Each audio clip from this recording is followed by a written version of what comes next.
Doctor Satya Prakash मिश्र द्वारा संपादित। मेरे पास जो अपनी रहीम रचनावली थी पंडित विद्यानिवास मिश्र की, वो खोजते खोजते थक गया, मिली नहीं, पता नहीं कहाँ रख दी गई थी। और समय मेरे पास बस एक दिन का था कि रात को थोड़ा सा मैं देख लूँ।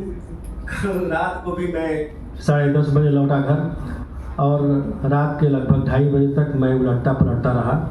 तो उसी में जो कुछ मैं टिप ले पाया आप लोगों के समक्ष उन चीज़ों को रखने की कोशिश करूंगा। जो मेन थीम है इस संगोष्ठी का वो हमारा समय और रहीम, और हमारे सत्र की का जो विषय है वो सामाजिक परिवेश और रहीम है। रहीम के बारे में सत्य प्रकाश मिश्र जी ने जो उसकी भूमिका है रचनावली की, उसमें उन्होंने एक वाक्य लिखा है और वो बात मुझे इतनी अच्छी लगी कि मुझे लगा कि शायद ये रहीम की कविता का केंद्रीय तथ्य है। और उन्होंने लिखा कि रहीम गाढ़े के कवि है। गाढ़े के कवि मतलब जब आप पर विपत्ति आए, आप लगता है कि किसी को खोज रहे हैं, कुछ ढूंढ रहे हैं, आप परेशान हो रहे हैं, अब दूर होके बोलने से लगता है पता नहीं आवाज़ वहाँ तक जाए ना जाए। आ रही आवाज़? ठीक है ठीक है। हम लोगों को असल में बहुत वो टेक्नो फ्रेंडली नहीं है, तो पता नहीं चलता है कि कितने डिस्टेंस से बोलना है, कितना नज़दीक से बोलना है। अच्छा है विशाल ने मुझे गाढ़े की मैं तीसरी क्लास से रहीम के दोहों को पढ़ता चला आ रहा हूँ। रहीमा नबी नरम बर चुके जे कसुमांगन जाए, उनते पहले हुए मुए जिन मुख निकसत ना है। समाज का इतना गहरा अनुभव लगता है कि जैसे रचनाकार जो है, जो कवि है, वो समाज में इतना डूबा हुआ है, उसके अनुभव के इतने आयाम हैं कि आप उनकी कविता का मूल्यांकन किन किन आधारों पर करेंगे। वास्तव में जो बात कही दिलीप शाक्य जी ने कि वो मुश्किल के कवि भी हैं और सहज के कवि भी हैं, तो रहीम को समझने के लिए मुश्किलातें भी हैं और आसानियां भी हैं।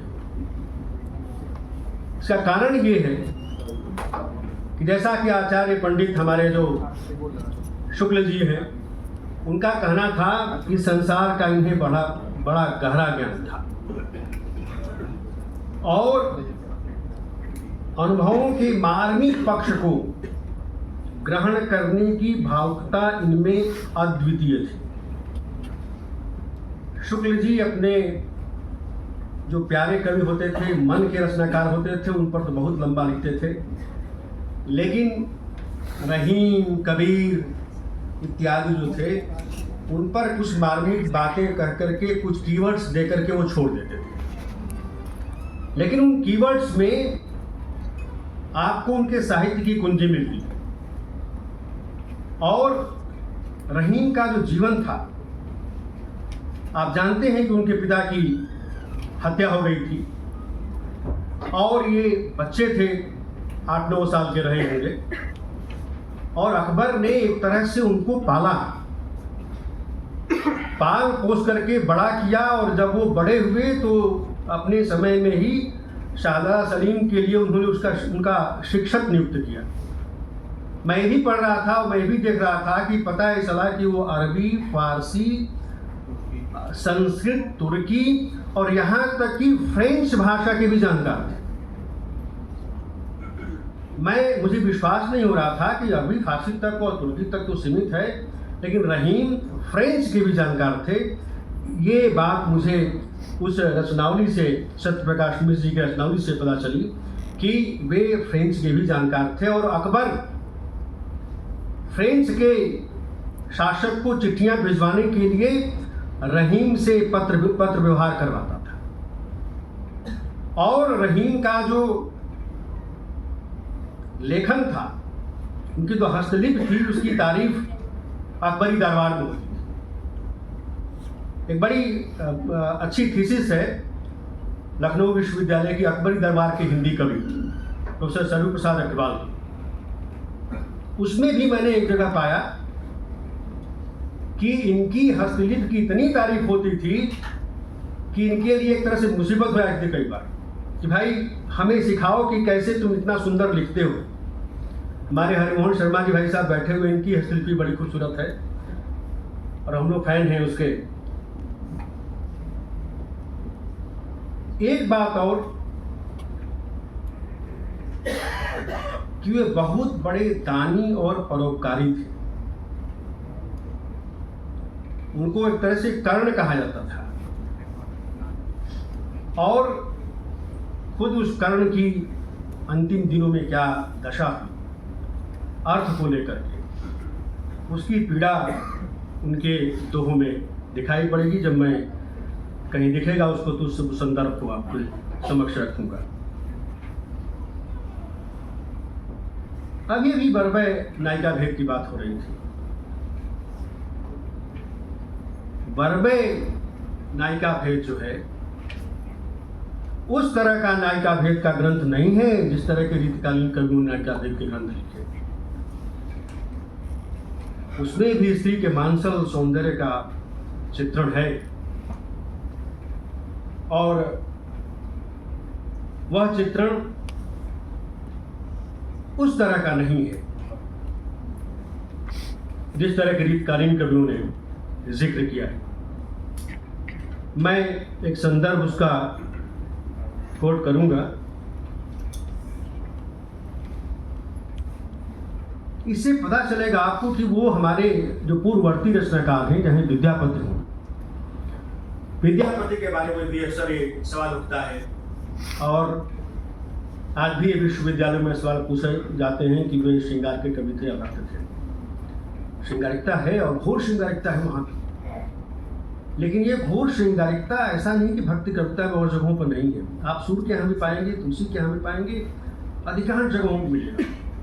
तो इसलिए कोई पाप बोध नहीं है कि इस तरह के श्रृंगार और सौंदर्य का वर्णन हो रहा है। तो आप देखिए कि एक अज्ञात यौवना का चित्र खींचते हैं रहीम। इससे लगता है कि स्त्री सौंदर्य को बहुत इंसाइट के साथ, गहरी अंतर्दृष्टि के साथ उन्होंने अनुभव किया है। कवन रोग दुह छतिया उपजे आप, दुख दुख उठे करेजबा लग जनु जाए।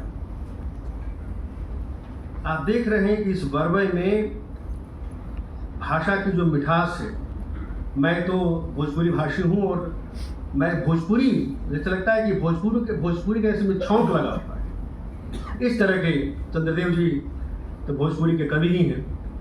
तो इस तरह की जो भाषा वो रचते हैं और उस भाषा के बीच जो स्त्री का चित्र खींचते हैं, वो अपने आप में अद्भुत है। ये और बात है कि मध्य आपको मान के चलना पड़ेगा। विषय भले ही हमारा समय और रहीम हो, लेकिन आप किसी भी रचनाकार को उसके समय से काट करके नहीं देख सकते। और आप जानते हैं, और अभी दिलीप जी ने कहा कि रहीम का जो समय है वो भक्तिकाल और रीतिकाल दोनों के समन्वय की स्थिति में है। भक्तिकाल में पैदा होते हैं और रीतिकाल में जाकर उनकी कविता का समापन होता है। दूसरी बात जो सांप्रदायिकता है,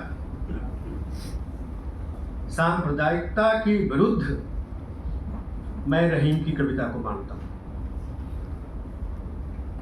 वो कबीर की उस परंपरा में है जहां कबीर कहते हैं कि ना हिंदू ना मुसलमान, दोनों का उनकी कविता में सह उल्लेख आपको दिखाई पड़ेगा। और मैं समझता हूं कि आज के संदर्भ में अगर देखें तो रहीम इतने प्रासंगिक दिखाई पड़ते हैं। गाढ़े समय में वो राम को याद करते हैं। गही शरणागत राम की भव सागर की नाव, रहीमन जगत उधार कर और न कछु उपाय। आप जोड़ दीजिए रहीम के राम को कबीर के राम से और तुलसी के राम से।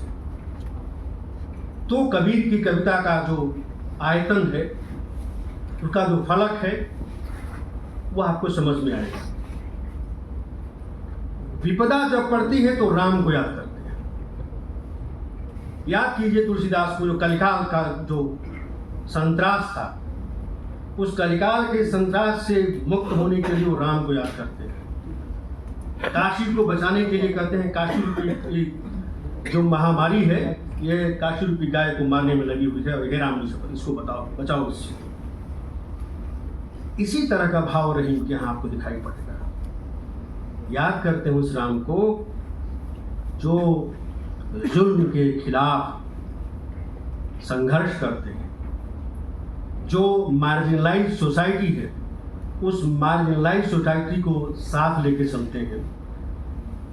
तो ऐसे वो चित्रकूट वाले राम रहीम के जहन में चित्रकूट में रम रहे, रहीमन अवध नरेश जापर विपदा पड़त है, सो आवत यही देश। इसलिए गाढ़े के कवि हैं। विपत्ति आती है तो राम को याद किया जाता है। मैं धन और वित्त की बात कर रहा था। आप जानते हैं कि अभी भाई शंकर साहब ने कहा कि उनको 5 हजारियों में थे, तो उन 5 हजारियों के पास अकूत संपत्ति होती थी। इसके पास कुछ नहीं होगा वो क्या देगा? खाक देगा?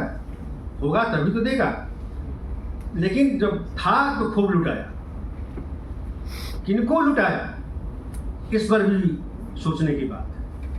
उनको लुटाया जो मजलूम थे, जो निहायत गरीब थे। ऐसे लोगों की सहायता की है रहीम ने। वो कहते हैं कि जबलग वित्त आपने, जबलग वित्त न आपने, तबलग मित्त न कोई। इतनी प्रैक्टिकल बातें वो करते हैं, व्यवहारिक बातें करते हैं। अपने जो जीवनानुभव हैं, उन जीवनानुभव के माध्यम से आपको एक अपने जीवन का रास्ता दिखाते हैं रहीम। अर्थ से सब जुड़े हुए हैं। दो काम सांचे से तो जग नहीं, झूठे मिले न राम लेकिन झूठों को नहीं मिलते हैं। राम के साथ, ये कबीर के शब्दों में कहूं तो ये मौसी का घर नहीं है कि जब मर्जी चले आओगे। यह तो घर है प्रेम का, खाला का घरनाए, शीश कटाए हुई धरे, सो बैठे घरनाए। आपके भाई सांसद ने कहा कि तलब होनी चाहिए, प्रेम होना चाहिए, तो प्रेम बिना समर्पण के नहीं होता है। तो समर्पण जरूरी है, और इसी समर्पण और प्रेम की कविता मैं मानता हूं कि रहीम की कविता है। आप जानते हैं कि वे अकबर के सेनायक भी थे। कितना उन पर विश्वास करता हूं। जो सच्चाई है उसकी अनेक तरह से अभिव्यक्ति रहीम ने की। मनुष्य अपने काम निकालने के लिए स्वार्थ कटाक्ष किया, और बड़ी सहज भाषा, बड़ी सरल भाषा। रहीम की कविता की एक भी विशेषता है कि भाषा बड़ी प्रांजल, बिल्कुल छलछलाती हुई भाषा है। कहीं कोई एम्बिग्यूटी नहीं। स्वार्थ वृत्ति में लोग सब जानते हैं। आप स्वार्थ के कारण आपके साथ बहुत लोग जुड़ते हुए हैं। मैं अक्सर इस बात की सच्चाई करता हूँ। विश्वविद्यालय में कड़वी बात है, विद्यार्थी देखता है कौन प्रोफेसर प्रभावशाली है, कौन पीएचडी में मेरा एडमिशन करा सकता है, कौन मुझे नौकरी दिला सकता है, तो पीछे लागा जाई था, पीछे लग जाता है। और जब वो असिस्टेंट प्रोफेसर हो जाता है, उसके बाद दूर से आपको देखता है और आपको पहचानता नहीं है। वो कहता है मैं तो कहाँ से करवा करके हुआ हूँ, आप तो एक माध्यम थे। ये समाज किस तरह का है, स्वार्थ वृत्ति पर प्रहार किया है रहीम ने। काज परे कछु और है, काज सरे कछु और, रहीमन भंवरी के भय